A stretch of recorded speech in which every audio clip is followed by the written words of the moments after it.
ఆటోలకు సంబంధించి ఈ రాష్ట్రంలో కాంగ్రెస్ ప్రభుత్వం ఏర్పడిన దగ్గర నుంచి వీళ్ళ బ్రతుకులు మొత్తం రోడ్డు మీద పడినటువంటి పరిస్థితులు అయితే కనపడ్డాయి. మొత్తం కూడా అంటే ఏదైతే మనకు ఫ్రీ బస్సు పథకం తెచ్చిర్రో దానికి సంబంధించి మొత్తం కూడా పూర్తి స్థాయిలో వీళ్ళని ఆగం చేసినట్టుగా మనకు కనిపిస్తూ ఉన్నటువంటి పరిస్థితులు అయితే కనిపిస్తున్నాయి. ఒకసారి మాట్లాడే ప్రయత్నం చేద్దాం. ఈ రోజుకు కూడా ఇంకా అందరూ రోడ్ల మీదకి వచ్చి ఇంకా నిరసనలు ధర్నాలు తెలుపుతున్నటువంటి పరిస్థితి. ఒకసారి మాట్లాడే ప్రయత్నం చేద్దాం. అన్న, ఎట్లా ఉంది అసలు, ఏంది పరిస్థితి ఆటోలో? కాంగ్రెస్ గవర్నమెంట్నే ఆటోలకు వ్యతిరేకం. ఈ 3 సంవత్సరాలు కాబోతుంది, ఇంతవరకు 12,000 రూపాయలు ఇచ్చింది లేదు. మళ్ళీ మళ్ళీ జిల్లాల ఆటోలు వస్తున్నాయి. 2 వీలర్ వితౌట్ ట్యాక్సీ ప్లేట్. రవాణా శాఖ మంత్రికి కూడా అవగాహన లేదు, సీఎంకు కూడా అవగాహన లేదు. ఏంది వితౌట్ ట్యాక్సీ ప్లేట్ ఎలా నడుస్తుంది? ట్యాక్సీ ప్లేట్ నడవాలా? కొత్త ఆటోలు ఇస్తుండు, ఆ 12,000 రూపాయలు ఇవ్వాలి. 26 నెలలు అవుతుంది, 12 రూపాయలు లేదు. ఈవీ వెహికల్స్ అన్ని ఆటో వెహికల్స్ తెస్తుండు. మరి మా పరిస్థితి ఏంది? మేము ఎలా బతకాలి? ఇదేనా పరిష్కారం? కాంగ్రెస్ ఇంకోటి కూడా వినబడుతుంది కదా, మొత్తం ఆర్టీసీ యాజమాన్యానికి ఆటోలని అనుసంధానం చేస్తామని చెప్పి ఈవీలు కావచ్చు. ఇదే 12,000 రూపాయలు లేదు. మహిళలకు ఫ్రీ ఉచితము. 2 వీలర్ ఓన్ వెహికల్ వాళ్ళు మగవాళ్ళని తీసుకెళ్తారు. ఫ్రీ బస్ అనేసి వీళ్ళు పొన్నం ప్రభాకర్ రవాణా శాఖ మంది తీసుకెళ్తారు. ఆర్టీసీ అని వీళ్ళు తీసుకెళ్తారు. మేము ఎవరిని తీసుకెళ్ళాలి? మేము ఎలా బతకాలి? మాది ఏంది? మా బతుకు తెరువు ఏంది? గవర్నమెంట్ అనేది సామాన్యునికి సహకరిస్తుందా లేకుంటే ఏ విధంగా? ఆర్టీసీ అల్లకల్లోలంగా ఉంది. ఆర్టీసీని తీసుకొని ఫ్రీ చేసినావు, మిగతా హామీలు ఏమైనా అమలు చేసిండా? 6 ట్యాక్సీలు 6 సిలిండర్లు ఇస్తా అన్నాడు. అది మాకు సంబంధం లేదు. 6 గ్యారంటీలలో ఇది ఒక్కటి ఆయన చేతిలో ఉంది కాబట్టి ఆయన తీసుకుంటూ. రవాణా శాఖ మంత్రికి అవగాహన లేని పరిస్థితి. ఆటో డ్రైవర్లను సావులు తప్ప ఇంకోటి లేదు. అలాంటి పరిస్థితి ఉంది. 12,000 ఇస్తా అని చెప్పి గతంలో చెప్పిండు. మరి గతంలో ప్రమాద బీమాలు అవి ఉంటుండే మీకు, ఇప్పుడు ఏంది పరిస్థితి? ఏమన్నా బీమా కూడా లేదు, ఉన్నది కూడా లేదు. ఆయన దగ్గరికి వెళ్తే మాట్లాడేదే లేదు. ఆయన ఉల్టా పొన్నం ప్రభాకర్ కానీ సీఎం రేవంత్ రెడ్డి కానీ ఉల్టా 30,000 40,000 ఆటోలు రిలీజ్ చేసిండు. ఈ రోజుకు 2-3 లక్షల బైకులు ఇన్లీగల్గా తిరుగుతున్నాయి. ట్యాక్సీ ప్లేట్ అనేది మీకు కూడా తెలుసు, మీడియా మిత్రులకు మీరు సహకరించాలి. 2 వీలర్ అనేది ట్యాక్సీ ప్లేట్ చేసుకొని నడపండి. దానికి ఒక చట్టం ఉంటుంది. ఈ సెంట్రల్ గవర్నమెంట్ అమలు చేసి ఉండొచ్చు. దానికి ఏంది? దాని ప్రణాళికంగా ఏ విధంగా ఉందో ఆ విధంగా నడుపు. మేము 3 లక్షలు పెట్టి ఆటో కొంటే ఈరోజు మొన్న ఒక వీడియో వచ్చింది యూట్యూబ్లోనే, మీ ప్రెస్ వాళ్ళు పెట్టింది. ఇన్ఫోర్సెస్లో చేస్తాడంట ఆయన ర్యాపిడో చేస్తుండు. ఈరోజు రోజుకు 1000 రూపాయలు తీసుకోవద్దమనే పరిస్థితి లేదు. ఈరోజు ఒక్కొక్క ఆటో డ్రైవరు ఫైనాన్స్ కట్టలేని పరిస్థితి, పిల్లల ఇల్లు కిరాయిలు కట్టుకోలేని పరిస్థితి. ఆటో డ్రైవర్ అంటే వేస్ట్ అయిపోయి ఈవీ వెహికల్స్ వచ్చే ఆటో డ్రైవర్కి సాగు తప్ప వేరే మార్గం లేదు. మీరే కదా ఇప్పుడు మార్పు కావాలి, మొత్తం మన బతుకులన్నీ మారుతాయి, మార్పు కావాలి, కాంగ్రెస్ రావాలని చెప్పి పాటలు కూడా వేసుకొని తిరిగారు కదా ప్రచారాలలో భాగంగా. మార్పు అంటే ప్రాణాలు తీస్తాడని మాకేం తెలుసు? ఈరోజు ఏదైనా జనాలు కాదు, ప్రతి ఒక్క సమస్య గవర్నమెంట్ పరిష్కరించే పరిస్థితి లేదు. వాళ్ళ పదవులు ఎట్లా కాపాడుకోవాలనే తప్ప రవాణా శాఖ మంత్రికి ఇంత కూడా అవగాహన లేదు. సీఎంకు కానీ కలిసే ప్రయత్నం చేసినప్పుడు 2.5 ఏళ్ళు గడిచిపోతున్నది. అంటే కనీసం ప్రభుత్వం నుంచి వచ్చి ఎప్పుడన్నా చర్చలు జరపడం కావచ్చు, ఆటో యూనియన్లు అందరినీ కూర్చోబెట్టి, లేదంటే మీ సమస్యలు ఏందని తెలుసుకోవడం కావచ్చు, ఏదైనా జరిగిందా ఇప్పటిదాకా? నాయకులు వెళ్ళిండ్రు, మొన్న నుంచి వెళ్తూనే ఉన్నారు. నాయకుల సమస్యలు అనేది చెప్తున్నారు, ఇస్తున్నారు. ఏవైతే ఇవ్వాలో ఇచ్చారు. 23 తారీఖు నాడు సమ్మె అని వాళ్ళకు డెడ్ లైన్ ఇచ్చొచ్చిండు. ఓలా, ఊబర్, ర్యాపిడో మిగతా ఏ యాప్ అయినా కూడా వాడికి ఒకటి ఏం చెప్పాలి, ఇన్లీగల్ వెహికల్స్కు నువ్వు ఎట్లా ఇస్తావు యాప్, అది ఫస్ట్ నిషేధించాలి. టీజీ గవర్నమెంట్ అనేది కొత్త యాప్ దేంటి మీరే తీసుకుంటారు 30 రూపీస్ ఇచ్చేది. వాళ్ళకెందుకు? మాకు సంక్షేమ బోర్డు ఏర్పాటు చేయండి. ఇది ఇక్కడ రాజస్థాన్, కలకత్తా ఎక్కడెక్కడెక్కడ వెహికల్స్ వచ్చి ఇక్కడ నడుస్తున్నాయి, ఇల్లీగలే కదా. ఒక 2 వీలర్ వెహికల్ కూడా ఇక్కడికి రావాలంటే ఎన్ఓసి ఉండాలి. ఎన్ఓసి అనేది ఒక పోలీసు వాడు చెక్ చేస్తలేరు. పోలీసు వాళ్ళకు కూడా నాకు లేదు అంటే వీళ్ళు వాళ్ళకి ఆర్డర్స్ ఇస్తలేరు. వాళ్ళకు కూడా అంత లేదు. సీఎంని వీళ్ళని చూసుకోవడం తప్ప వేరేది లేదు. ఈ తక్షణమే గవర్నమెంట్ ఇట్లనే చేస్తే నెక్స్ట్ గవర్నమెంట్ అనేది మేము ఎవరికి వేయాలనో వాళ్ళకి ఇస్తాం న్యాయం చేయడం. అంటే ఇప్పటికీ కొంతమంది చనిపోయినటువంటి పరిస్థితి, ఆత్మహత్యలు చేసుకొని కూడా. ఏంది అసలు దానికి సంబంధించి కూడా ఏమైనా స్పందించిందా? ఆర్థిక సాయం కావచ్చు, ఏది కూడా స్పందించలేదు. ప్రతి ఆటో డ్రైవర్కి 5 లక్షల ఇన్సూరెన్స్ ఇవ్వాలి. చచ్చిపోయిన వ్యక్తిని ప్రతి వెరిఫికేషన్ చేసి ఆటో డ్రైవరా కాదా అని మీరు డౌట్ ఉంటే ఆటో డ్రైవర్ ఆత్మహత్య చేసుకోవాల్సిన, ఆల్రెడీ ఆటో అంటేనే సామాన్యుడు అన్నట్టే. ఆటో డ్రైవర్ ఆత్మహత్య చేసుకునే అంత స్థితి ఉంది. మీకు కూడా తెలుసు, మీడియా మిత్రులకు మీకు కూడా తెలుసు. మీరేంది ఒకటి సహకరించి ప్రతి ఒక్కటి అమలు చేయాలి. మాకు 26 నెలలు అవుతుంది. 26 నెలలకు సంవత్సరం 12,000 36,000 రూపాయలు మాకు ఇవ్వాలి. ఇచ్చిండా? 6 సిలిండర్లు అన్నీ ఇచ్చిండా? ఏడే స్కాలర్షిప్ మా పాప 5 years అవుతుంది, ఇంటర్మీడియట్ అయిపోయింది, ఇప్పుడు డిగ్రీ 3rd year, స్కాలర్షిప్ రాలేదు. ఏది 5,000 రూపాయలు వచ్చే స్కాలర్షిప్ కానీ కాదు, అందరికి అంతే ఉంది. అందరికి అంతే ఉంది కదా సార్, మీకు తెలుసు కదా, మీకు తెలిసిన విషయమే. ఏం డిమాండ్ చేస్తున్నారు మరి ఫైనల్ గా? మాకు 12,000 రూపాయలు ఇవ్వాలి, 2-wheeler అనేది తీసేయాలి, సంక్షేమ బోర్డు ఏర్పాటు చేయాలి. ఈవీ వెహికల్స్ వస్తున్నాయి అంటారు, ఈవీ వెహికల్స్ తప్పనమే ఆపకపోతే మేము సీఎం ఇంటినైనా ముట్టడిస్తాము, ఆత్మహత్య చేసుకోవడానికి కూడా సిద్ధంగా ఉన్నాం. అన్న ఏం చెప్తావే? 2.5 ఏళ్ళు గడిచిపోయింది, ఇంకా మీరు ఇట్లనే రోడ్ల మీదనే ఆటోలు పెట్టుకొని ధర్నాలు గిరినా లేదా మరి ఏమన్నా ఉందా దానికి సంబంధించింది? అయితే రేపు ఏదైతే 23 అర్ధరాత్రి నుంచి స్ట్రైక్ అనేది జరగబోతుందో, ప్రత్యేకంగా వచ్చేసి ఆర్టీసీలో అండి, ఆర్టీసీలో వాళ్ళు ఏం చేద్దాం అనుకుంటున్నారు అంటే ఉన్న డ్రైవర్లను కూడా రోడ్ల మీదకి తీసుకొద్దామని చూస్తారు. ఆల్రెడీ బ్రెయిన్ స్ట్రోక్లు వచ్చి ఈఎంఐలు కట్టలేక డ్రైవర్లు ఒక్కొక్కరు ఎట్లయితే కూర్చున్న ఆటోలో అట్లాగే చనిపోతున్నారు. ఎవరు ఇదంతా చేసింది? Revanth Reddy. Free bus effect ఒకటి. First of all free bus తీసేసి దానికి బదులు ఎడ్యుకేషన్ పర్పస్ పెట్టు, స్కూల్ పిల్లలకి స్కూళ్ళు డెవలప్ చేయి, అంబులెన్సులు పెంచు, హాస్పిటల్లో ఫెసిలిటీస్ పెంచు. గవర్నమెంట్ హాస్పిటల్లో కుక్కల కంటే హీనంగా చూస్తున్నారు. మాలాంటి మధ్యతరగతి వాళ్ళు పోతే ఈడ్చి పడేస్తురండి. గాంధీ హాస్పిటల్లో ఒక డ్రైవర్ లెక్క గాంధీ హాస్పిటల్ రాత్రి అర్ధరాత్రి కనుక మాకేదన్నా జరిగి ప్రైవేట్ హాస్పిటల్లోకి పోలేకుండా గవర్నమెంట్ హాస్పిటల్లో పోతే ఒక్క ఫెసిలిటీ సరిగ్గా లేదు. దానికి నువ్వు ఈ ఫ్రీ బస్ ఎత్తేసి గవర్నమెంట్ హాస్పిటల్ మంచిగా చేయి, గవర్నమెంట్ స్కూల్స్ మంచిగా చేయి. వద్దంటావా? మా పిల్లలు కూడా ఎడ్యుకేషన్ పర్పస్లో పెరుగుతారు, ముందుకు వస్తారు. హాస్పిటల్లో మాకు కొన్ని ఫెసిలిటీస్ పెరుగుతాయి. ఇంకొకటి, మేము మొన్న దగ్గర ఇప్పుడు ఎప్పుడు లేనిది బైక్ ట్యాక్సీకి మీటర్ రేటు ఎవరు ఇచ్చారు? ఏ గవర్నమెంట్ ఇచ్చింది బైక్ ట్యాక్సీకి? వైట్ ప్లేట్లో వాడు అమ్మాయిల కోసం ఖాళీ అమ్మాయిల రైడ్లో ఎత్తుతాడంట. ఏదైతే ఓలా ఊబర్లో వైట్ ప్లేట్ బైక్ ట్యాక్సీ పెట్టి గచ్చిబౌలి సైడు అమ్మాయిల రైడ్లు మాత్రమే ఎత్తుతా, మిగతా ఎత్తాడు. పేర్లు చూస్తాడంటే క్యాన్సిల్ చేస్తాడంట. R15 బుల్లెట్లు ఎవరు ఇస్తున్నారండి దీనికి పర్మిషన్? బుల్లెట్లు ఉన్నాయి ఖాళీ అమ్మాయిల కోసం అంట. ర్యాపిడోలల్లో ఇంతగానం చేస్తుంటే గవర్నమెంట్ ఏం చేస్తుంది? కనీసం ఒక యాక్షన్ తీసుకోదా? మీరు బైక్ ట్యాక్సీ చేసుకోండి వద్దన్నట్లే. పొన్నం ప్రభాకర్ ఏం చేస్తున్నా? ఆయన ఎప్పుడైనా కలిసిరా ఈ సమస్యల? ఎన్నో కంప్లైంట్లు ఇచ్చామండి, ఎన్నో దరఖాస్తులు ఇచ్చాం, చేస్తాం.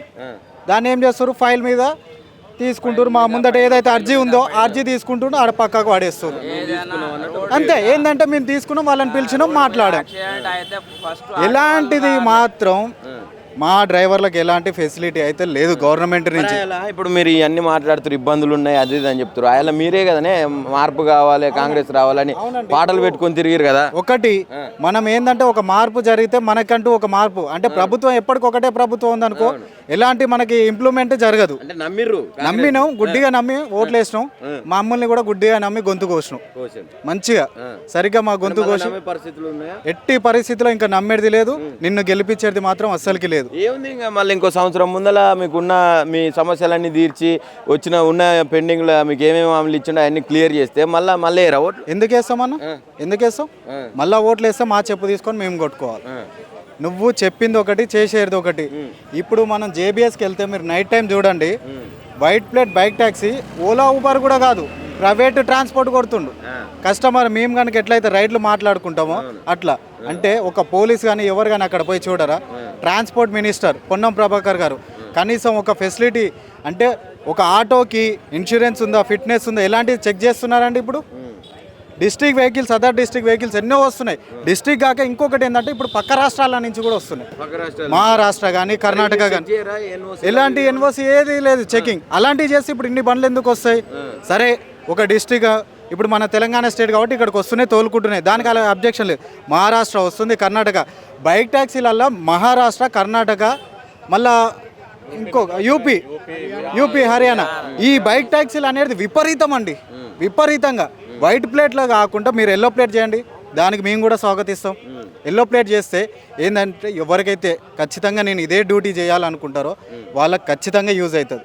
మిగతా అనవసరమైన ఉన్న వాళ్ళే వెళ్ళిపోతారండి ఖచ్చితంగా. దీంట్లో ఎవరు సాఫ్ట్వేర్ అంటే ఎంప్లాయీ 1,50,000 జీతం పెట్టుకొని Ola Uber up and down చేస్తాడు.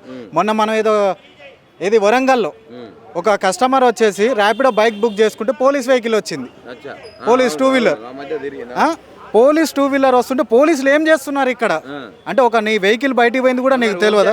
మన ముఖ్యమంత్రి ఉన్నాడు, మళ్ళీ ముఖ్యమంత్రియే ఉన్నాడు హోంశాఖలో, కానీ ట్రాన్స్పోర్ట్ మినిస్టర్ ఒక వెహికల్ నువ్వు ప్రభుత్వం వెహికల్ ఒక ప్రైవేట్ కంపెనీకి ఎలా పోయింది అంటే మీ నిర్లక్ష్యం, మీరు చేసే ఏది కరెక్ట్, మీరు పని చేయట్లేదండి. మీరు పని చేస్తే ఆ వెహికల్ అట్లా బయటికి పోదు, ర్యాపిడో ఓలా ఊబర్లో తిరగదు. ఇక మీకు ఫైనల్గా అంటే ఈ సమస్యలైనా మహాలక్ష్మి స్కీమ్ వల్ల ఫ్రీ బస్ వల్ల ఏమన్నా సమస్య? నాకు మహాలక్ష్మి స్కీమ్ వల్ల చాలా ఎఫెక్ట్ పడ్డదండి. దానికి ఏంటంటే మా తోటి డ్రైవర్లు ఇబ్బంది పడుతున్నారు, మేము ఇబ్బంది పడుతున్నాం, మా ఆడవాళ్ళు అంటే ఎక్కి తిరుగుతున్నారు కాదంటలే, కాకపోతే దానికి కూడా కొన్ని లిమిట్స్ పెడితే బాగుంటుంది అనుకుంటున్నాం. ఎందుకంటే ఆఫీస్ వెళ్ళే వాళ్ళకి లేదంటే స్కూల్ పిల్లలకి వాళ్ళకి పెట్టండి వద్దన్నట్లే. ప్రతి ఉన్నవాళ్ళు లేని వాళ్ళు ప్రతి ఒక్కరికి దాన్ని వృధాగా వాడుకుంటున్నారు. ఛాయ్ కోసము పెళ్ళిళ్ళకి పోతే ఆధార్ కార్డులు పట్టుకొని ఒక భర్త ఇంతకుముందు పోయి వచ్చేది. ఇప్పుడే నువ్వు ఆగి ఇంట్లో ఉండు, నువ్వు పోతే 1000 రూపాయల ఖర్చు, నేను పోతే ఫ్రీ, నువ్వు ఉండు. అవసరం అయితే పెళ్ళాన్ని కొట్టిండు అనుకో, భర్త కోపం వచ్చో తాపం వచ్చో ఫ్రస్ట్రేషన్ తట్టుకోలేక కొట్టిండు, నువ్వు పోరా నేను ఆధార్ కార్డు పట్టుకొని పోతా, అంతవరకు వచ్చింది సిచ్యువేషన్. చెప్పకూడదు. ఇప్పుడు భార్య రేవంత్ రెడ్డి చెప్పిండు ఒక సభలో, మీరు ఇంట్లో ఏమన్నా మీ ఆయనతో గొడవ పెట్టుకుంటే మంచిగా ఫ్రీగా పోవచ్చు పైసలు లేకుండా. ఆయన చెప్పిండు కాబట్టి వీళ్ళు చేస్తున్నారేమో అండి, ఆయన చెప్పిండు కాబట్టి వీళ్ళు చేస్తున్నట్టు నాకు చూడబోదు. ఎందుకంటే భార్యాభర్త అయినా సరే ఎవరైనా మన తోటి మహిళలు కానీ ప్రతి ఒక్కరు మంచిగా ఉండాలి. నువ్వు ఫ్రీ పెట్టి ఎలాంటి ఉపయోగం అయితే ఏం లేదండి మాకైతే. చేసి నువ్వు కాదనట్లేదు, దాన్ని ఏం చేయి, స్కూల్ పిల్లలకు చేయి, వికలాంగులకు చేయి, వాళ్ళకి యూజ్ అవుతుంది. వికలాంగులకు చేయి, స్కూల్ పిల్లలకు చేయి, కాలేజ్ పిల్లలకు చేయి. కాకపోతే వాళ్ళ కోసం స్పెషల్గా అయిపోయి బస్సెస్ ఈ ఫ్రీ అనేది తీసేయి. లేదంటే హాఫ్ టికెట్ చేయి. హాఫ్ టికెట్ చేసినావు అనుకో, అవసరం ఉన్న వాళ్ళు బయటకు వస్తారు, అవసరం లేని వాళ్ళు గమ్మున ఇంట్లో కూర్చొని ఏదో ఒకటి పని చేసుకుంటారు. రేట్ అన్న ఏంది మీ ప్రధాన డిమాండ్స్ ఏంది? ఇప్పుడు 2.5 ఏళ్ళు గడిచిపోయింది కాంగ్రెస్ ప్రభుత్వం వచ్చి, ట్రాన్స్పోర్ట్ మినిస్టర్ కానీ అనేక సార్లు కలిసిండ్రు మీరు, ఆటో సమస్యలు, ఆటో కార్మికుల సమస్యలు, ఇంకా కూడా మీరు ఇట్లనే ధర్నాలు రాస్తారోకలే చేస్తూ ఉన్నారు. ఏంది పరిస్థితి అసలు? ఈరోజు CITUగా నా పేరు మల్లేషు, రామనగర్ డివిజన్ కార్యదర్శి. నేను ప్రభుత్వానికి సూటిగా మా డిమాండ్స్ ఒకటే, ఏదైతే ఉచిత బస్సు వచ్చిన తర్వాత ఆటో కార్మికుని పుట్టగొట్టే పరిస్థితి ఏర్పడ్డది, వారి కుటుంబంలో సంక్షేమం ఏర్పడ్డది. కాబట్టి సూటి డిమాండు, ఆటో కార్మికునికి సంక్షేమ బోర్డు ఏర్పాటు చేస్తే వారికి ప్రమాద బీమా వస్తుంది, వారికి హెల్త్ బీమా వస్తుంది. ఆ రకంగా సంక్షేమ బోర్డు ఏర్పాటు చేయమంటా ఉన్నాం. అదేవిధంగా MV యాక్ట్ పేరులో వచ్చినటువంటి EV వెహికల్స్, ఆర్టీసీలో EV వెహికల్స్, ఆటోస్ నడపాలని చెప్పేసి ప్రభుత్వం కుట్ర చేస్తూ ఉంది. దాన్ని తక్షణమే విరమించుకోవాలని చెప్తా ఉన్నాం. అదేవిధంగా ప్రాచ్యాయిత నుంచి దేశాల నుంచి వచ్చినటువంటి ఓలా, ఊబర్, ర్యాపిడో సంస్థలను కూడా బ్యాన్ చేసి తక్షణమే ప్రభుత్వమే ఒక యాప్ను ప్రోత్సహించి ఆ యాప్ ద్వారా వచ్చినటువంటి ఆదాయంతో ఈ సంక్షేమ బోర్డు కూడా ఏర్పాటు చేయొచ్చు అని చెప్పేసి ప్రభుత్వానికి లెక్కలతో సహా మేము అప్పచెప్తా ఉన్నాం. తెలంగాణ రాష్ట్రంలో 7 నుంచి 10 లక్షల మంది ఆటో కార్మికులు ఉన్నారు. వీరు ప్రభుత్వానికి ట్యాక్స్ చెల్లిస్తూ ఉన్నారు. పేర్ పార్ట్స్ రూపంలో, ఆటో ట్యాక్సీ రూపంలో, టైర్ల రూపంలో, వాళ్ళు చాయపాని ఖర్చు రూపంలో, డీజిల్, ఆయిల్, గ్యాస్ రూపంలో కూడా ప్రభుత్వానికి చలాన్లు కడతా ఉన్నారు, కిస్తీ కడతా ఉన్నారు. కాబట్టి వీటన్నిటికీ ప్రభుత్వం ఆటో కార్మికులు ఇచ్చే రూపాయినే ట్యాక్సీగా తీసుకొని ఆటో కార్మికులకు సంక్షేమ బోర్డు ఏర్పాటు చేయమంటే నిమ్మకు నీరెత్తినట్టుగా వ్యవహరిస్తూ ఉన్నది ఈ రాష్ట్ర ప్రభుత్వం. అదేవిధంగా మీరు ఇప్పుడు చెప్పినటువంటి ఏదైతే హామీలు ఎన్ని ఉన్నాయో, మీకు మీరు డిమాండ్ చేసేటటువంటి డిమాండ్స్ అయితే ఉన్నాయో, ఈ అన్నింటినీ కూడా గతంలోనే చెప్పిండు కదా రేవంత్ రెడ్డి గారు, నేను వచ్చిన తర్వాత వీళ్ళకు సంక్షేమ బోర్డు ఏర్పాటు చేస్తా అన్నాడు. తర్వాత 12,000 రూపాయలు మీకు సంవత్సరానికి ఇస్తా అని చెప్పిండు కదా. మళ్ళీ ఎందుకు మళ్ళీ డిమాండ్ చేయాల్సినటువంటి పరిస్థితులు ఎందుకు? ఆల్రెడీ గతంలో రాహుల్ గాంధీ గారు జోడో పాదయాత్ర రూపంలో హైదరాబాద్ నగరానికి రావడం జరిగింది. ఆ రోజే CITUగా రాహుల్ గాంధీ గారికి కూడా వినతి పత్రం ఇచ్చాం. ఏమని అంటే, అయ్యా ఈ నగరంలో ఆటో కార్మికులు తెలంగాణ రాష్ట్ర వ్యాప్తంగా 10 లక్షల మంది ఉన్నారు అని చెప్పేసి మన డిమాండ్స్ అన్నీ కూడా, ఇప్పుడు చెప్పినటువంటి డిమాండ్స్ అన్నీ కూడా రాహుల్ గాంధీ గారికి వినతి పత్రం ఇస్తే, ఆ వినతి పత్రం ఇచ్చిన తర్వాత వారి యొక్క మేనిఫెస్టోలో, కాంగ్రెస్ యొక్క మేనిఫెస్టోలో పెట్టి ఆటో కార్మికుని 12,000 ఇస్తామని చెప్పారు. కానీ ఆ 12,000 ఊసే ఎత్తట్లేదు. ఆ 12,000 ఎటువైనాయా, ఎవరికి ఇస్తున్నావు అని చెప్పేసి ఈరోజు ప్రశ్నిస్తూ ఉన్నాం. అంతేకాదు, ఆ రోజు గ్యారంటీ కార్డు పెట్టుకోని అని చెప్పేసి బహిరంగ సభలో చూపించినావు. మరి ఆ గ్యారంటీ కార్డు ఎటుపోయింది? ఈ 2.5 సంవత్సరాలు అవుతుందో ఆ గ్యారంటీ కార్డుకి బాయ్ చెప్పినావు. ఆ గ్యారంటీ కార్డు లేదు. అంతేకాదు, సంక్షేమ బోర్డు ఏర్పాటు చేస్తే ఏదన్నా ప్రమాద బీమా అయితే వారి కుటుంబానికి 5 లక్షలు వస్తే ఆ ఇంట్లో ఉన్నటువంటి ఆ స్కూల్ పిల్లలు, భార్య పిల్లలు బతికే అవకాశం ఉంటుంది. అది కూడా లేకుండా తీసేసినావు. గత BRS ప్రభుత్వంలో కూడా ప్రమాద బీమా వచ్చేది. 5 లక్షల రూపాయలు ఆన్లైన్లో అప్లై చేస్తే ఆ ఫోటోలు పెట్టి బండి వెహికల్స్ నెంబర్ ప్లేట్లు పెడితే 5 లక్షల రూపాయలు వచ్చేది. అటువంటి దాన్ని కూడా రద్దు చేసినావు. ఆ 5 లక్షలు కూడా లేకుండా అయింది. అంతేకాదు ఎంవీ యాక్ట్ పేరుతో ఈవీ వెహికల్స్ తెస్తా ఉన్నావు. ఆర్టీసీలో ఎవడు అడిగాడు నిన్ను ఈవీ వెహికల్స్ తెమ్మని? ఇప్పటికే రోడ్ల మీద కారోబార్ లేక ఆటో కార్మికుడు కనీసం ఒక 500 రూపాయలు కూడా సంపాదించలేక చనిపోతూ ఉన్నటువంటి పరిస్థితి ఉంది. ఈవీ వెహికల్స్ తెచ్చి ఇప్పుడే ఫ్రీ బస్ పేరు మీద పుట్టగొట్టావు. మళ్ళీ ఈవీ వెహికల్స్తో ఎంతమందిని పుట్టగొడతావు? ఆర్టీసీలో ఉన్నటువంటి డ్రైవర్ యాజమాన్యం సంఖ్య ఎంత? ఈ బయట ఉన్నటువంటి ఆటో ట్రాన్స్పోర్ట్ రంగ కార్మికుల సంఖ్య ఎంత? తెలంగాణ రాష్ట్రం మొత్తం మీద 10 లక్షల మంది ఉంటే ఆర్టీసీలో 50 నుంచి 1,00,000 మంది ఉన్నారు.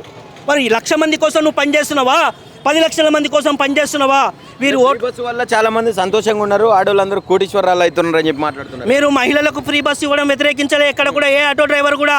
కానీ సేమ్ టైం ఆటో కార్మికుల గురించి పట్టించుకోవాలని చెప్పేసి అడుగుతా ఉన్నాం. ఆటో కార్మికుని గురించి పట్టించుకుంటూ, ఆటో కార్మికుని హక్కుల కోసం అడుగుతూ, ఆటో కార్మికుని యొక్క సంక్షేమం గురించి ఆలోచించమని అడుగుతా ఉన్నాం. అయ్యా మీరు చెప్పిందే కదా, ఆ రోజు నల్గొండ సభలో డిస్ట్రిక్ట్ ఆటోలు అని చెప్పేసి గొడవ పెడతా ఉన్నారు. ఏది లేదు, పర్మిట్లు లేవు, ఏవి లేవు, అన్నీ తీసేస్తా, ఆటోలు అందరూ మంచిగా తెలంగాణ రాష్ట్రం మొత్తం తిరగచ్చు, జరుపుకోవచ్చు అని చెప్పినారు కదా. మీరు ఎన్నోసార్లు నేను సిఐటిగా పర్సనల్గా వచ్చి కూడా కలిచాం కదా, మినిస్టర్ని గారిని కూడా కలిచాం కదా, కానీ ఏమి స్పందించకుండా నిమ్మకు నీరెత్తినట్టు ఈరోజు మాత్రం సభలలో మీటింగ్లలో ఆటో కార్మికులకు అన్నీ ఇస్తున్నాం, ఏవి ఇచ్చినాం, సబ్సిడీ ఆటోలు ఇచ్చినాం. సబ్సిడీ ఆటోలు కూడా ఎవరికి ఆటో కార్మికుడికి స్వయంగా ఇవ్వలేను. కార్మికులను ఫైనాన్స్ ఆఫీసర్ను ఫైనాన్స్ దందాను క్రియేట్ చేసుకొని ఫైనాన్సర్కు మద్దతుగా ఫైనాన్సర్కి అప్పచెప్పి అక్కడి నుంచి నువ్వు ఆటోలు ఇచ్చినావు తప్పితే, అది కూడా 10 లక్షల మందిలో 1,500 ఆటోలు ఇచ్చి దాంట్లోనే తన్నుకొని కొట్టే పరిస్థితిని ఏర్పాటు చేసినావు. లైసెన్స్కి ఈరోజు లైసెన్స్ అప్లై చేయాలని పోతే దానికి కొన్ని వందల రూల్స్ అడ్డం పెట్టి ఆటో డ్రైవర్ని నిర్వీర్యం చేస్తూ ఉన్నావు. కాకి చొక్కేసుకోలేదని 100 రూపాయలు ఫైన్ వేసే బదులు ఆటో డ్రైవర్కి 500 రూపాయలు ఫైన్ వేస్తూ ఉన్నావు.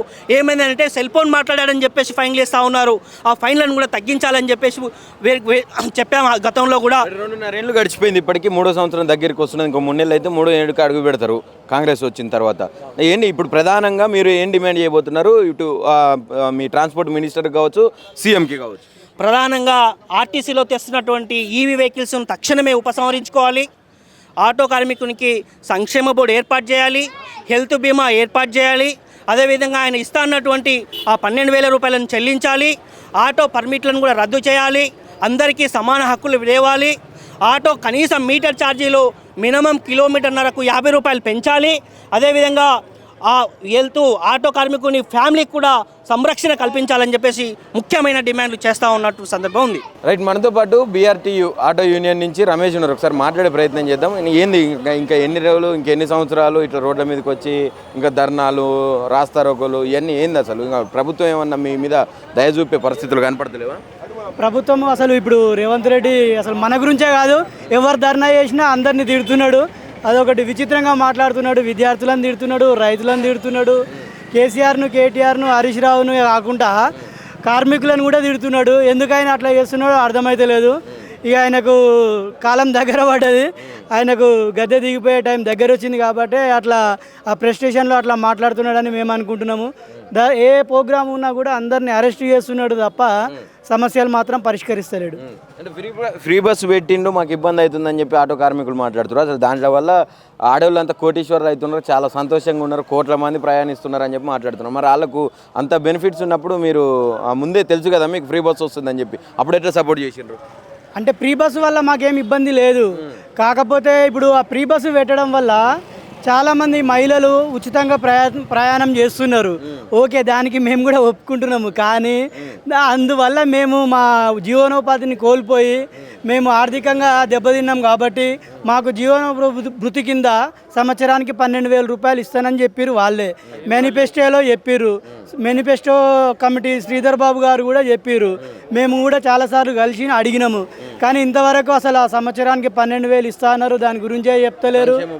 సంక్షేమ బోర్డు అన్నారు, అది ఇస్తలేరు, ఏది పట్టించుకుంటలేరు. మా గురించే కాదు, కనీసం రైతుల గురించి, విద్యార్థుల గురించి, ఎవరి గురించి పట్టించుకుంటలేడు. కొత్తగా ఇంకోటి తెచ్చిరు కదా మొత్తం దీంట్లోనే ఆర్టీసీకి అనుసంధానం చేసి ఆటోలు తెస్తున్నాం, ఈవీ ఆటోలు అని చెప్పి మాట్లాడుతున్నారు కదా, మరి దాన్ని ఏంది పరిస్థితి? ఆర్టీసీకి అనుసంధానంగా ఈవీ ఆటోలు బస్టాండ్లో దిగిన తర్వాత బస్సు దిగిన ప్రయాణికుడు అక్కడనే ఈవీ ఆటో ఎక్కి ఇంటికి వెళ్ళాలంట. అది ఆ పద్ధతి తీసుకొచ్చి ఇంకా మొత్తం హైదరాబాద్లో మా ఆటోలు లేకుండా చేయాలి అని వాళ్ళ హ్యాండ్ ఓవర్ చేసుకుందామని. మరి ఇప్పుడు ప్రెజెంట్ ఏం డిమాండ్ చేస్తున్నారు, ఏం చెప్పబోతున్నారు? ప్రభుత్వానికి? వాటికి పూర్తిగా మేము వ్యతిరేకంగా పోరాటం చేస్తాము. ఈ రేవంత్ రెడ్డిని గద్దెదించడమే మా ఉద్దేశము. ఆయన వీటిని ఏవి పట్టించుకోడు, ఆయనతోటి కాదు, దీంతోటి అర్థమైపోయింది. ఆయన ఏ పథకం అమలు చేస్తలేడు, రైతులకు కానీ విద్యార్థులకు కానీ కార్మికులకు కానీ ఎవ్వరికి ఏం చేస్తలేడు. మాకు సంవత్సరానికి ఇస్తా అన్న 12,000 ఇస్తలేడు, సంక్షేమ బోర్డు ఏర్పాటు చేస్తలేడు, ఏం చేస్తలేడు. మొత్తం మీద ఆయన ఫెయిల్ అయ్యిండు, ఫెయిల్యూర్ ముఖ్యమంత్రి ఆయన. Okay right. ఈ ప్రభుత్వం ఫ్రీ బస్సు పెట్టిందన్న. ఎవరి కోసం పెట్టింది? గవర్నమెంట్ ఉద్యోగస్తుల కోసం ఫ్రీ బస్సు పెట్టింది. ఇప్పుడు ఊర్లలో కూడా వాడుతున్నారు. చెప్తాను వినన్నా, ఇప్పుడు ఫ్రీ బస్సు పెట్టిర్రు. పల్లెటూరులో పని చేసుకునే వాళ్ళు ఉన్నారు, రైతులు. వాళ్ళు వారానికి ఒకసారి, నెలకు ఒకసారి సిటీకి పోతారు. డైలీ పోయేది ఎవరు? గవర్నమెంట్ టీచర్స్, ఎంఆర్ఓ ఆఫీస్, మండల ఆఫీస్, మరి అనేక గవర్నమెంట్ ఒక సంస్థలలో పనిచేసే ఉద్యోగస్తులే ఇవాళ పోతున్నారు. ఏంటి అంటే ఫ్రీ ఎవరికి పెట్టారు? ఉద్యోగస్తులకే ఫ్రీ బస్సు పెట్టారు. ఏంటి అసలుకి గ్రామాలలో ఉండే లేడీస్ ఎవరు పోరు. ఏదో ఫంక్షన్కో ఎక్కడ ఎప్పుడైనా సరుకులు తీసుకురావడానికో ఖమ్మం పోతారు. డైలీ పోయే వాళ్ళు ఎవరంటే ఉద్యోగస్తులే. వాళ్ళకి 60-70 వేలు. కోటీశ్వరాలు ఎవరైతారు అన్న? కోటీశ్వరాలే అవుతారు. కోటీశ్వరులే 50,000 60,000 జీతం ఇస్తారన్న. 50,000 60,000 జీతగాళ్ళే ఫ్రీగా పోతున్నారు. నెలకి ఒక టీచర్ ఒక జాబ్ చేస్తున్నారు. మీకు కూడా ఇప్పుడు 12,000 రూపాయలు సంవత్సరానికి ఇస్తామని చెప్పిండ్రు, ఒక సంక్షేమ బోర్డు ఏర్పాటు చేస్తా ఉన్నారు. మరి మీరెందుకు ఈ ధర్నాలు ఎందుకు, ఈ రాష్ట్ర రోడ్లు ఎందుకు? ఎక్కడ చేసిర్రు? ఏది చేయలే కదా. చేస్తే మేము ధర్నాలు ఎందుకు చేస్తాం? ఇప్పుడు మేము చేస్తే ధర్నాలు చేయం కదా. ఏమంటాడు మీ ట్రాన్స్పోర్ట్ మినిస్టర్ ఉన్నాడు, ఈయన ఇప్పుడు ఆయనకు దగ్గరికి పోవాలి, చేయాలి, మాట్లాడాలి కదా అన్న. ఒకటే అన్న, తెలంగాణ రాష్ట్రంలో తెలంగాణ ఉద్యమానికి ముందు అడుగు వేసింది ఆటో కార్మికులు. ఈయన రేవంత్ రెడ్డి గారు, ముఖ్యమంత్రి గారు, చంద్రబాబు నాయుడు శిష్యులు. అరే బాబు, ఈ తెలంగాణ రాష్ట్రంలో ఏదైనా జరగాలంటే ఫస్ట్ ఆటో కార్మికులందరినీ తొక్కేయాలి. అది తొక్కాలంటే వాళ్ళని ఫస్ట్ రోడ్డు గిడ్చాలి. ఫ్రీ బస్సు, ఆర్టీసీ ఆటోలు ఇవన్నీ పెట్టి రాష్ట్రంలో ఉన్న ఆటో కార్మికులందరినీ రోడ్డు పాలు చేస్తే నెక్స్ట్ వచ్చే కాలంలో మనం చేసిందే నడుస్తుంది అని చెప్పేసి పెద్ద పంగాలు వేసుకొని ఆటో కార్మికులను రోడ్ల మీద వేద్దామని చెప్పేసి మరి అనేక పథకాలు తీసుకొచ్చి ఆటో కార్మికులు పుట్టకూడదామని చెప్పేసి చూస్తున్నారు. ఏం చెప్పాలనుకుంటున్నారు? ఫైనల్గా చెప్పేది ఏం లేదన్న. 23వ తారీఖు నైట్ అర్ధరాత్రి నుంచి తెలంగాణ రాష్ట్రంలో ఆటో కార్మికుల సత్తా ఏందో చూపిస్తాం. అడుగడుగున క్యాబ్ డ్రైవర్లైనా ఆటో డ్రైవర్లైనా కానీ భారీ ఎత్తున ధర్నాలు చేసి తెలంగాణ రాష్ట్ర ప్రభుత్వాన్ని రోడ్డు మీద గీడ్చిన దాకా మేము ఆటో కార్మికులు నిద్రపోమని చెప్పేసి మేము తెలియజేస్తున్నాము. రైట్ బాబా, ఇప్పుడు 2.5 ఏళ్ళు గడిచిపోయింది కాంగ్రెస్ వచ్చి, 3వ ఏడు కూడా దగ్గరికి వస్తున్నది, వస్తుంది. ఇప్పటి వరకు మీరు మాకు ఉన్న బాధలే సరిపో అన్నట్టు కొత్తగా మళ్ళీ ఆర్టీసీ యాజమాన్యానికి ఆటోలను అనుసంధానం చేస్తాం, ఈవీ వెహికల్స్ కూడా అని చెప్పి మాట్లాడుతూ ఉన్నారు. అసలు ఏంది మీ పరిస్థితి ఏంది? అవి అసలు ప్రభుత్వం ఎప్పుడన్నా చర్చలు కావచ్చు, మీ సమస్యలు కావచ్చు వినడం జరిగిందా? అసలు ఏం చెప్తారు దీనికి? ఎప్పుడు ఏం లేదండి. ఇప్పుడు కొత్త జీవోలు తెచ్చి కొత్త అన్నీ తెచ్చి ఆటో కార్మికులు కమస్కం సుమారు 7-8 లక్షల మంది కార్మికులు ఉన్నారు. ఈ కార్మికుల పొట్ట మీద కొట్టి మరి అన్యాయం చేస్తున్నాడు ఈ గవర్నమెంట్. ఏ గవర్నమెంట్ చేయలే, ఈ గవర్నమెంట్ చేస్తుంది. రాజీవ్ గాంధీ వచ్చి అప్పుడు ఆటో కార్మికులను ఆదుకుంటాము, ఆటోలు ఇది చేస్తాము అది చేస్తామని ఆటో డ్రైవర్ వేసుకొని అందరం బదర్ అని ఆయన చెప్పిండు. ఆయన పోయి ఢిల్లీలో కూర్చుంటే ఈయన గల్లీలు ఉన్నాయనేమో మొత్తం ఆగమాగం చేస్తున్నాడు. ఆటో కార్మికులను అయితే ఇబ్బంది పెడుతున్నాడు. నేను ఒక్కని పని చేస్తే నా ఎంత 5 మంది బతకాల. అసొంటి మంది 7 లక్షల మంది 8 లక్షల మంది కార్మికులు ఉన్నారు రాష్ట్ర వ్యాప్తంగా. వాళ్ళ వెనక ఎంతమంది ఉంటారో అన్ని ఓట్లు ఉంటాయి. ఒక ఇంటికి 3 ఓట్లు 4 ఓట్లు ఉంటాయి. ఈ గవర్నమెంట్ మంచిగా చేసి ఆటో కార్మికులను ఆదుకుంటేనే గవర్నమెంట్ ఉంటుంది, లేకపోతే ఈ గవర్నమెంట్ అనేది గద్దెదించేది ఖాయం. ఫ్రీ బస్సు వచ్చింది కాబట్టి కొంత ఇబ్బందులు పడుతున్నారు అని చెప్పి చాలా ఇబ్బంది. దానివల్ల ఇప్పుడు ఆడవాళ్ళందరూ కోటీశ్వరులు అవుతున్నారు, చాలా సంతోషంగా ఉన్నారు. కోటీశ్వరులు అవుతున్నారండి. ఎక్కడ కోటీశ్వరులు అవుతున్నారు? ఇన్ని రోజులు ఊళ్ళల్లో ఏదో పని చేసి బతికే వాళ్ళు ఇవాళ రోడ్డు మీద తిరుగుతున్నారండి. వాడేళ్ళు మా చెల్లెలు మా అక్కలే, వాళ్ళు కూడా తప్పు అంటలేను. వాళ్ళు ఇంతో పని చేసుకొని అంతో పావులోనో బెడో సంపాదించుకొని ఊళ్ళల్లో కూడా పొద్దున్న లేచి ఫ్రీ బస్సులలో తిరుగుతున్నారు. హైదరాబాద్లో ఉన్నోళ్ళు అంటే అంతో పని చేసుకుంటారు. ఊళ్ళో అయితే ఫ్రీ మొత్తం ఆగమైపోయారు. ఏమంటే ఫ్రీ బస్ ఒక్క ఆమె ఉండి 10 మందిని ఖరాబ్ చేస్తారు. తిరుగుడు ఏమంటే ఇప్పుడు నేను పోయొద్దాం అంటే నా ఎంబడి వచ్చుడు. ఎందుకు ఫ్రీ బస్సు దేని గురించి ఉపయోగము? గవర్నమెంట్కి లాసు. నూనెలు పెంచినావు, పప్పు పెంచినావు, ఉప్పులు పెంచినావు, బియ్యం పెంచినావు. ఏం అగ్గిస్తున్నామండి? ఫ్రీ బస్సు పెట్టినావు? ఎందు గురించి పెట్టినావు? ఎవరన్నా అడిగారా నేను పెట్టమని? ఏ లేడీస్ అని అడిగిర్రా, ఏ ఆవాలని అడిగిర్రా? ఎందుకు పెట్టినావు? నువ్వు సంపాదించుకోనిక, నీ 1000 కోట్లు 1,00,000 కోట్లు సంపాదించుకోనికే నువ్వు ఏదో పథకం తెచ్చి అక్కడ వాడుతున్నావు. నువ్వు ఎవరు పెట్టమన్నా నేను? అంటే ఇది పెట్టేటప్పుడు మరి మీకు తెలుసు కదా, అప్పుడు కూడా మీరు కూడా దానికి సపోర్ట్ చేసిర్రు, మాకు మార్పు రావాలన్నారు, ఓట్లు వేసి గెలిపించారు కదా, మరి అప్పుడు ఎందుకు తిరగబడలేదు మీరు? అప్పుడు ఎందుకు తిరగబడలేదు అంటే ఈయన ఫ్రీ బస్సు పెడతా అని చెప్పలే, మహాలక్ష్మి పథకం తెస్తానని చెప్పలే. ఆడపిల్లకు పెళ్లికి 1,00,000 రూపాయలు తులారం బంగారం ఇస్తాడు కేసీఆర్. అంటే 1,16,000 ఇచ్చిండు. నేను ఆయన కన్నా ఎక్కువ ఇస్తా, 1,16,000 ఇస్తా, తులం బంగారం జోడించి పెడతా. ఈ పిరి బస్సుకినా చెప్పలే. మరి ఆ 1,16,000 లేదు, తులం బంగారం లేదు, ఇప్పటిదాకా ఏదీ లేదు. అంటే చెప్పింది వదిలేసి చెప్పని చేస్తుండే. అన్నీ ఆయన వాగ్దానాలు అన్నీ బూడిదలో పోయినాయి. రాజీవ్ గాంధీ రాహుల్ గాంధీ వచ్చి అన్నీ పోయినాయి. 500 సిలిండర్లు పోయింది. మహాలక్ష్మి పథకం ఇది మహిళా ఆసరా పింఛన్ పోయింది. ఒంటరి మహిళకు 2,500 ఇస్తాను, అది లేదు. గ్యాస్ 500 గ్యాస్ ఇస్తాను, అది లేదు. ఎందుకండి ఈ మాటలు? ఎందుకు? నువ్వు 10 చెప్పే బదులు ఒక్కటి కూడా చేస్తలేవు. మరి ఇప్పుడు ఇవన్నీ చేస్తలేరు అంటారు. మీరేమో ఖచ్చితంగా ఎలక్షన్లు వస్తే మేము బుద్ధి చెప్తామని మీరంటే, ఆయనేమో 34 నేనే ఉంటాం మొత్తం 34 దాకా. మస్తు గంటామండి, మేము కూడా మస్తు గంటాం. 34 ఏళ్ళు 3 సంవత్సరాలు ఉండేది తెలియదు, 3 రోజులు ఉండేది తెలియదు. ఎవరేం శాశ్వతం కాదు, మనం నరులం. ఎవరేం శాశ్వతం కాదు. ఇప్పుడు మీ వాళ్ళు చాలా మంది, ఇప్పుడు ఆటో డ్రైవర్, ఆటో కార్మికులు అందరూ కూడా కొంతమంది ఆత్మహత్యలు చేసుకున్నారు. ఇంట్లో ఇబ్బందులకు కావచ్చు, ఇవన్నీ ఆటోలు నడవక, ఈఎంఐలు కట్టలేక ఇవన్నీ చేసుకుంటే, మరి దానికి ఏమన్నా ప్రభుత్వం నుంచి ఏమన్నా నష్టపరిహారం కావచ్చు, వాళ్ళని ఆదుకున్న పరిస్థితి ఏమన్నా ఉందా? ఏం లేదు. 220 మంది చచ్చిపోయారు ఇప్పటి వరకు. 220 మంది దాకా ఆటో కార్మికులు చచ్చిపోయారు మన రాష్ట్రంలో. కాంగ్రెస్ వచ్చినాక 1 రూపాయి లేదు, వాళ్ళకు 10 రూపాయలు కూడా లేదు. ఏదన్నా స్టాండ్ మీద కార్మికులు చచ్చిపోతే మేము 100 వేసుకొని వాళ్ళు సానుభూతిగా మేము ఇస్తాం. అంతేగాని గవర్నమెంట్ చేసింది రూపాయి లేదు, 1 రూపాయి కూడా లేదు. 12,000 ఇస్తాను భూత మాటలు మస్తు మాట్లాడాడు. 3 సంవత్సరాలు అవుతుంది. సంక్షేమ బోర్డు తెస్తే మంచిది. ఏది? ఎక్కడ తెస్తున్నాడు? ఏది సంక్షేమ బోర్డు? ఏది? ఎక్కడుంది? అన్ని ఇప్పుడు అప్పుడు ఏముండే? ఇదే గవర్నమెంట్, ఇదే కాంగ్రెస్ గవర్నమెంట్, రాజశేఖర రెడ్డి ఉన్నాగా. కానీ సిటీ ఆటోలు సిటీకి పరిమితం, డిస్ట్రిక్ట్ ఆటోలు డిస్ట్రిక్ట్ పరిమితం. ఈయన మహబూబ్ నగర్ వీనే ఉన్నాయి, వరంగల్ వీనే ఉన్నాయి, హైదరాబాద్ వీనే ఉన్నాయి. ఎక్కడెక్కడో మొత్తం హైదరాబాద్ పుట్టగొట్టడానికి అంతా ఎందుకండి మీకు? ఎందుకు ఇబ్బంది? వానికి ఊళ్ళో భూమి ఇస్తావు, ఎకరం భూమి ఇస్తావు, రైతు బంధు ఇస్తావు. మాకేముందంటే సిటీలో ఉన్నోనికి ఇల్లు లేదు, ఇల్లు కిరాయి కట్టుకోనిక ఇబ్బంది అవుతున్నది. ఎందుకు మా మీద పగబెట్టినావు సిటీల మీద? ఇప్పుడు మళ్ళీ కాంగ్రెస్ వాళ్ళు వచ్చి మళ్ళీ ఓట్లకు కావచ్చు అంటే సంవత్సరం ముందర అవన్నీ క్లియర్ చేసి ఓట్లకు వస్తే మళ్ళీ ఏంది పరిస్థితి? ఎన్ని చెప్పినా కదండి, ఇక నమ్మని కాంగ్రెస్ గవర్నమెంట్ ఇది. ఎన్ని చెప్పినా నమ్మరంటే నమ్మరు వాళ్ళు. రాదుగా ఇది లాస్ట్. కాంగ్రెస్ పని అవుట్. టీసీకి అనుసంధానం చేస్తున్నాం, ఆటోలు తెప్పిస్తున్నాం, ఈవీ వెహికల్స్ అంటున్నారు. మీరేమో 2.5 ఏళ్ళ నుంచి కొట్లాడుతూనే ఉన్నారు. ఏంది పరిస్థితి? కొట్లాడుతూనే ఉన్నాము. గవర్నమెంట్ చేస్తానే ఏం చేస్తుంది గవర్నమెంట్? ఒకటి కాంగ్రెస్ ప్రభుత్వం వచ్చినప్పటి నుంచి అయితే ఆటో డ్రైవర్ల బతుకు మొత్తం రోడ్డు మీదకి అయిపోయింది. రోడ్డు మీద బతుకులైనాయి. బండి పిల్లల ఫీజులు కట్టక, కిరాయిలు కట్టక, ఇండ్ల కిరాయిలు కట్టక, ఏం కట్టక.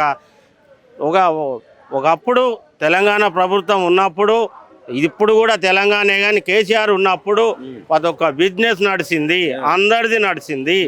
రేవంత్ రెడ్డి వచ్చే నుంచి ఎవ్వలయ్యా నీకు ఫ్రీ బస్సు చేయమని నా పిల్లం అడిగిందా నిన్ను? నా భార్య అడిగిందా నిన్ను? రేవంత్ రెడ్డి సాబ్ ఫ్రీ బస్సు చేయమని నా భార్యలు అడిగినరా? మహిళలు అడిగిర్రా నిన్ను? అందరు ఎవరు అడిగిర్రు? ఎవరు అడగలే. నేను ఫ్రీ బస్ చేస్తా, మహిళలకు ఫ్రీ చేస్తా, అమ్మలక్కలకని అంటే నా భార్య కాదా నీ అమ్మ నీ అక్క? నువ్వు ఇక్కడనే పుట్టి చదువుకొని నేను ఈయన్నే పెరిగినా అంటావు. రేవంత్ రెడ్డి సాబ్ ఈయన్నే చదివినా, నేను ఇక్కడోని కానడం. మేమంతా బయట వాళ్ళమా?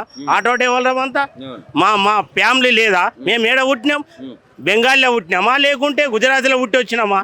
మొత్తం తెలంగాణ ఫ్రీ బస్ వల్ల మొత్తం మీ ఆడవాళ్ళందరూ కూడా సంతోషంగా ఉన్నారు. కోటీశ్వరులు అవుతారు అని చెప్తున్నారు. కోటీశ్వరులు ఎవరైతుర్రు? ఒక నువ్వు షాపు పెట్టుకున్నావు డిస్ట్రిక్ట్లల్లా, కరీంనగర్, సిద్దిపేట్, జగిత్యాల్, నిజామాబాద్ అంతా షాపులు ఉన్నాయి. అక్కడ దొరుకుతలేవా బట్టలు, చీరలు అన్నీ. ఇక్కడికి వచ్చే ఫ్రీ బస్ అని అమ్మక్కలు అందరు రావాలి, హైదరాబాద్ చూడాలి, బస్సు తిరగాలి. ఆర్టీసీ నువ్వు ఫ్రీ బస్ చేసినావని మాకేం అయితలేదు, నిన్ను ఫ్రీ బస్ చేయమని అన్నారా? మా ఇంటికి గరీబ్ కుటుంబం మధ్యతరగతి వాళ్ళు నా ఇంటికి 200 బిల్లు కట్టుకోకపోదునా నెలకు? నేను 200 బిల్లు కట్టుకోకపోదునా? నిన్ను కరెంటు ఫ్రీ చేయమన్నోడేవాడు? ఎవరు చేయమన్నారు నిన్ను? అదే పైసా ప్రతి ఒక్క మహిళకు లోన్ ఇయ్యను ఉంటే అంటే మీకు కూడా ఇచ్చిండు కదా హామీలు 12,000 నెలకు, సంవత్సరానికి 12,000 పైసలు లేవు, పావు కిలో బియ్యం లేవు మా ఇంట్లో ఇప్పుడు. ఆ పరిస్థితి ఉన్నది. మహిళలకు అదే పైసా నువ్వు గవర్నమెంట్ టికెట్ పెట్టి, ఆర్టీసీకి పెట్టి, ఎలక్ట్రీషియన్ పైసలు తీసుకొని ప్రతి ఒక్క మహిళకు లోన్ ఇయ్యను ఉంటారు. వాళ్ళకి ఉచితంగా ఇప్పుడు 2,500 కూడా ఇస్తారు కదా. 2,500 లేవు, 2 పైసలు కూడా లేవు వాళ్ళకి లేవు. నేను ఉద్యమంలో మారిపోయిన వాళ్ళకు 200 గజాలు ఇల్లు కట్టిస్తా రాహుల్ గాంధీ చెప్పిండు. అదే ఆటోలో తిరిగినావుగా రాహుల్ గాంధీ, నువ్వు అసెంబ్లీ ముంగట రాహుల్ గాంధీ సాబ్ అదే ఆటోలనే ఎక్కి తిరిగినావు కదా పమానా శ్రీగంజ్. అదే ఆటో రోడ్డు మీద తెచ్చినావు ఆ డ్రైవర్ని. ఇప్పుడు ఆయనకు అంత దరిద్రం అయిపోయింది మాకు. ఏమంటాడు మీ transport minister Ponnam Prabhakar? Transport minister చెప్పినా ఎవ్వరు చెప్పినా సరే చేస్తామని అంటారు, అంతేగాని 1 రూపాయి తినలేదు. 2.5 ఏళ్ళు గడిచిపోయింది, ఇంకా చేస్తామంటే మరి ఏంది పరిస్థితి? మా ప్రభుత్వంకు బుద్ధి చెప్పాలంటే మళ్ళా ఎలక్షన్ అప్పుడు ఎవ్వలకు ఓటేయాలనో వాళ్ళకేసి మేము ఎంత రోడ్డు మీదకి వచ్చినామో అంతకంటే మా ఆటో డ్రైవర్ల ఫ్యామిలీ కుటుంబం అంతా ఉసురు ముట్టిపోతుంది. ఆయన మీరే ఇప్పుడు మీరు మాట్లాడుతున్నటువంటి ఆటో డ్రైవర్లు అందరూ కూడా ఈ యూనియన్లు అన్నీ కూడా మార్పు కావాలి, కాంగ్రెస్ రావాలి అని చెప్పి, మార్పు వస్తే మా బతుకులు మారుతాయి అని చెప్పి ఆటోలలో రేవంత్ రెడ్డి పాటలు వేసుకొని 3 రంగుల జెండా అని కూడా తిరిగిరు. మీరు ప్రచారాలు చేసినారు, ఆటోలు ఎక్కిన ప్రతి వాళ్ళు చెప్పిండ్రు. మళ్ళీ ఇవాళ మీరే దానికి ఉల్టా మాట్లాడుతున్నారు. ఉల్టా నువ్వు చేసినావు, నీ కాంగ్రెస్ రావాలని నేను వేసినావు, నువ్వు వేసినావు. ఇట్లా చేస్తావని నువ్వు చెప్పలేదు కదా అప్పుడు. నువ్వు ఇట్లా చేస్తావని మాకు ఒకటే మా చేతులు ఏమున్నదో అప్పుడు ఆడికి పోయినాక దేవుడు ఎటు తోలితే ఆ చెయ్యి అటే పోతుంది అప్పుడు. మరి ఇప్పుడు మళ్ళీ ఎలక్షన్లు వచ్చి మళ్ళీ ఏమంటే ఏంది? నువ్వు ఎలక్షన్ ముంగట చెప్తుండొచ్చు ఆటో డ్రైవర్లకు ఇస్తా నేను ఇవన్నీ, సంవత్సరం ఉందనగానే 12,000 ఇస్తా, ఎంత వరకు ఉన్నది అవన్నీ ఇస్తారు. నేను ఆటో డ్రైవర్లు అయితే ఎప్పుడు నమ్మే పరిస్థితి లేదు. ఇప్పుడు సంవత్సరం ముందర ఒకవేళ అన్ని మీకు ఇస్తాను హామీలన్నీ నెరవేర్చినా కూడా నమ్మరా? మేము నమ్మం, నువ్వు ఇస్తావన్నా కానీ నమ్మం. నీ ప్రభుత్వం ఉన్నంతసేపు అయినా మా ఆటో డ్రైవర్లు ఫ్యామిలీ నమ్మరు. ఆటో డ్రైవర్ అయినా cab driver, taxi driver, lorry driver, RTC driver, పూరా గవర్నమెంట్ ఎంప్లాయీస్ అదంతా కూడా వాళ్ళకి అన్ని రూల్స్ తెలుసు. పోలీస్ డిపార్ట్మెంట్ కూడా ధన్యవాదాలు చెప్పుదు, వాళ్ళకు కూడా తెలుసు. నువ్వు ఇవన్నీ చేసుకుంటానైనా కానీ మంచి చేసి జై తెలంగాణ. भैया बोलो कैसे है ऑटो वाले का लाइफ? अब फिल वक्त बहुत परेशान है साहब। अभी 2011 में रेट बढ़ा था हमारा, अभी तक ऑटो वालों का कोई जो है पुरसाने हाल नहीं है साहब। हर चीज़ पे रेट बढ़ गया। बस का किराया जब 2010 में 8-11 में 8 रुपये टिकट था, आज 45 रुपये टिकट हो गया सिकंदराबाद से चार मीनार को। हमारे को कोई जो है फैसिलिटी नहीं है इधर। अब फिलौकत हमारा कोई गवर्नमेंट नहीं सुन रहा। परेशान हाल में है ड्राइवर। फिलौकत उसके बच्चे घरों में जो है बैठे हुए मजबूर हो गए ड्राइवर। एक एक को 4-4, 5-5 बच्चे घर किराए के है। ड्राइवरों का कोई नहीं सुन रहा। खाली ड्राइवर बस कभी उनके घर पे, कभी उसके दर पे, कभी वहाँ पर, कभी वो पॉलिटिशियन का गली गली फिर रहे ड्राइवरों का कोई सोचने वाला नहीं है। फिलौकत साहब हर चीज़ पे रेट बढ़ गया। मर गया तो कफन पे रेट बढ़ गया साहब। अगर ड्राइवर मर गया तो कफन पे रेट बढ़ गया। कफन जब 800 में मिलता था, आज जो है 3 से 4 हज़ार रुपये में कफन मिल रहा। ड्राइवरों का कोई पुरसाने हाल नहीं है साहब। परेशान हाल में है ड्राइवर। उन लोगों का कोई सोचने वाला नहीं है ना कोई, बस गली गली फिर रहे ड्राइवर। रेपिडो, ओला, उबर में रेटा बिल्कुल ज़ीरो दे रहा। यहाँ से 20-22 किलोमीटर को 200-210 रुपये दे रहा साहब। कोई परेशानी इस वक्त ड्राइवर जो है, इतनी ट्रैफिक है हैदराबाद सिकंदराबाद में, वो ट्रैफिक में 200 की सवारी लग गए तक उन्हें परेशान हो जा रहा, रोड पे आ जा रहा। उसके ना बच्चे घरों में, ना अच्छे स्कूल में पढ़ सक रहे, कुछ नहीं क्या नहीं साहब। घर किराए के है, इतना मजबूर हो गया ड्राइवर। ड्राइवरों का कोई जो है रेट बढ़ने का नहीं है, ना कोई सोच रहे हैं। 12,000 बोल देना। वो अभी तक नहीं मिले 12,000। नहीं 12,000 अभी तक नहीं मिले। वो मिले 12,000 रुपये अभी तक नहीं मिले। 12 रुपये नहीं मिले। हाँ 12 रुपये नहीं मिले साहब अभी तक। ड्राइवर रेटा बिल्कुल ज़ीरो दे रहा हमको। रेपिडो वाला आज जो है 16 साल से वही रेट है हमारा। कुछ भी हमारा सोच रहे नहीं, खाली ड्राइवर मीटिंगा कर रहे हैं, मीटिंगों में फिर रहे हैं, फिरते फिरते थक गए फिर लोग। आज ऑटो ड्राइवर बहुत परेशान है साहब। आज के पीरियड में आज गाड़ी का गुत्ता निकलना, गैस के पैसे निकलना, बहुत परेशान है। ये तकलीफ कोई ड्राइवर की सुनने वाला कोई नहीं है साहब। एक ऑटो वाला अपनी बीवी बच्चों को जैसा माँ है इनको सबको पालना होता है, आज के पीरियड में नहीं है ऑटो वाला। आज ऑटो वाले की बहुत वो कर दिए हमारे रेवंत रेड्डी साहब से दर्द मंदाना अपील है। एक ऑटो वाले की दर्द समझिए, क्या मरे बात देखिए, क्या आप लोग बोलिए। एक ऑटो वाला बोल रहे ना आरटीसी का। हाँ साहब, ऑटो वो तो हमारे पेट पे लात मार रहे, पूरे ड्राइवरों के पेट पे लात मार रहे हैं आप लोग। तो वो सोचो ना साहब, आप 12,000 रुपये देते, बोले 12 रुपये नहीं दिए अभी तक आप। तो क्या ऑटो वाले को आप बोले इलेक्शन से बोले आप ऑटो वाले मेरा साथ दिए, तो अब हमारा साथ दिए तो हम क्या दे रहे हैं आप बोलो आप साहब। बहुत परेशान है साहब।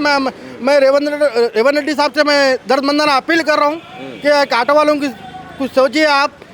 और तमाम जितने की सिटी के ड्राइवर जितने भी है हैदराबाद के ड्राइवर्स, उन्हें आपको जिता के लाए साहब।